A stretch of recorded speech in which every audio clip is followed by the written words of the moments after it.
ஒரு காலத்தில் பச்சை பசேல் நிறைந்த காடில் ஒரு பெரிய யானை வாழ்ந்து வந்தது. அது தினமும் பெருமையாக நடந்து சென்று நான் தான் காடின் சக்திவானவன் என்று நினைத்துக் கொண்டது. ஒரு நாள் ஒரு சிறிய குட்டி எலி அவனை நோக்கி வந்தது. யானை, நான் உன் நண்பனாக இருக்கலாமா என்று அது மெதுவாக கேட்டது. யானை பெரிதாகச் சிரித்து, நீ நீ சின்ன புழுவைப் போல இருக்கிறாய் என்று கேலி செய்தது. எலிக்கு சிறிது வருத்தமாயிருந்தது. ஆனால் அது கோபப்படவில்லை.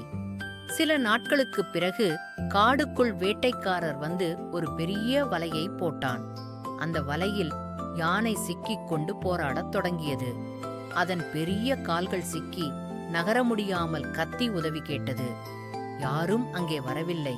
ஆனால் அந்த சின்ன எலிதான் வந்தது. கவலைப்படாதே யானை என்று எலி சொன்னது. அது தன் கூர்மையான பற்களால் வலையை மெதுவாக கடித்து கிழித்தது. சிறிது நேரத்தில் யானை விடுபட்டு சுதந்திரம் அடைந்தது. யானை நன்றி கூறி, நீ சின்னவன்தான், ஆனால் உன் துணிச்சல் பெரியது. இன்று நீதான் என் உயிரை காப்பாற்றினாய் என்று மனமாறப் பேசினது.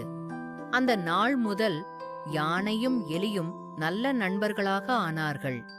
பாடம்: யாரையும் சிறியவர் என்று குறைத்து மதிக்காதீர்கள்.